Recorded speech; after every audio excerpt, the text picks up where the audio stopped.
Hi everybody, and welcome back to another MyViewboard tutorial. In this tutorial, we are going to take a look at the MyViewboard Classroom, how you can get students logged in and some of the interactive features that are available. So to start things out, on the left-hand side of the screen, you will see that this is a teacher side or a teacher view of everything. On the right-hand side of the screen, you will see it's blue at the top, and this is going to be a student side. So you will see both perspectives here of what it looks like and in real time how they interact. So on the left-hand side, I'm going to go ahead and click on Classroom. Once you are logged in at myviewboard.com/home, we are going to click on Classroom. And it is going to load up on the classroom side. Now, to get students enrolled into your class, to get them involved in the discussion, you want them to go to myviewboard.com, and up at the top, you'll see Join a Classroom Session. If they click on that link, they will be brought to this page where they're asked for a teacher's session ID, and that session ID is found up here at the top with a public session code. So if I click on this button, Public Session, you'll see that my public session right now is going to be this exclamation point 4H4R6T. So if I go ahead and enter that in, I can, let's try that again, exclamation point 4H4R6T. Okay, and then I'm going to enter in my name, and this is again as a student on the right hand side. I click sign in. And I am now viewing this page live at the same time. So this is me as a student. This is me as a teacher. So you can see that if I were to, say, draw a shape, and let's say I was drawing a circle. This circle, when I draw it, as soon as I let go, boom, it shows up on the right-hand side. It shows up on the student side. So they're actually seeing you right on the screen right away. The other things you can do, you can draw with the pen tool, and right there you can see again that it showed up automatically. I can actually bring in some sticky notes. So say I want to sticky note something, I can sticky note it and say, this is a sticky note. Okay, and there is my sticky note. I can drag it, I can click it around. I can even grab some of these other objects that I've already made and move them around as well. So great way to do like maybe some Venn diagram. You can do it that way. You can also lock some of these layers as well. But again, we can get to more of that and you can play around with that later on. Again, you were seeing everything live. So as a student, you were seeing everything that's going on the screen. Now, some of you may have, if we head on over to a new page, so if I click on a new page, students see that page setup that's going there and what page they're on. What we can also do is bring in documents from Google Drive. You can bring in things from your desktop or from your computer. You can also bring in YouTube videos directly here or other websites and a whole bunch of other options that are available. So if I head over to Google Drive, and I'm just going to choose a file that I want to upload. And let's say that I want this PDF. I can take this PDF and drag it right onto my page. And it is loading. It's importing it into my workspace, my MyViewboard Classroom. And what's really nice is that it will ask you if you want it to import every single page or just certain pages of the PDF. And I can go ahead and import. So it is importing those directly into my classroom right now.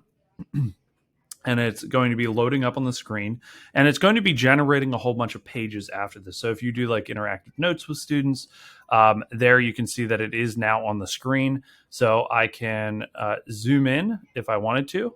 I can zoom in on various parts and work within the screen. I can actually highlight and annotate. I'm going to go ahead and move to the next page. And let's say that I really wanted to talk about this topic. So I can circle it. I can add some text on the page and say, check this part out. Okay, and if I click off, boom, the students again see what's going on. So this is really helpful if you're doing some text analysis or if you're solving some problems on the screen. But there are many different ways that you can incorporate content here. And the reason we want to start transitioning here is that there's not going to be any lag. It's not like you're sharing your screen in a Google Meet. Students are going to see it instantly. So if you are working with students in the classroom, they can all pull these up on their Chromebooks. And they can also interact with the same exact content that's on the screen by just a push of a button. So if I head over here, there's a button here that showed up that's called Dashboard, or if I head down here to say Open Dashboard.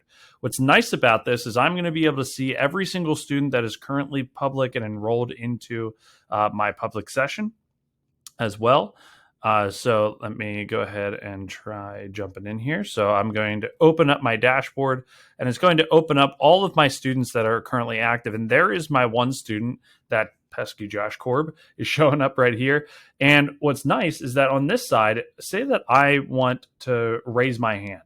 I can actually click this raise hand button, and that shows up right here on the screen that there's somebody with a question. So I can go to that student, and what I can do is toggle speaking privileges, or I can toggle editing privileges. So right now, I can't do anything. I can't interact other than just view it. If I click this button here, now what's nice is that I can write right on the screen. So I can edit everything just like the teacher did. I can actually add like a sticky note myself.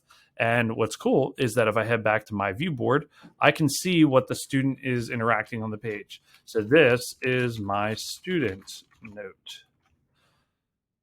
And there it shows up, so we can all contribute. And you can toggle as many people as you want into the session that you feel is necessary. And if I head back to my dashboard, I can toggle that editing privileges off, and they can no longer edit. So this is a great way for students to interact with the page. In the MyViewboard Classroom dashboard, we also have things called huddles. And huddles, if you think about like a Google Meet breakout room, you can set up these huddles with, you can set up random size huddles. You can also I can switch between huddle discussions and which are like my breakouts, and I can also switch between my main call with everybody. So this is just a really cool opportunity, a really cool tool that allows us to interact with this content a little bit more and also see how everybody's doing. I can also view in my dashboard not only all the students that are here, but I can also view what students have connection issues, what students are engaged, are they viewing, are they interacting with the content, or did they happen to migrate away from the page? So these are all very cool tools that you can use, that you can set up with your classroom, and that you are interacting with your students a little bit more. So I would definitely recommend, instead of casting to your screen or sharing your screen in a Google Meet, I would definitely recommend doing the MyViewboard Classroom. One, you are going to have a lot more streamed or a lot quicker responses from your students. You can have them interact with it in the screen here without having to navigate away or into another document or into a Google Drive document. Everything is brought into this space here. So these are all really cool tools to use. We'll dive into some more a little bit later, but this is how you get your students onto the call and manipulate the MyViewboard Classroom. Let me know if you have any questions. This is Josh from The Edge, and I will catch you later.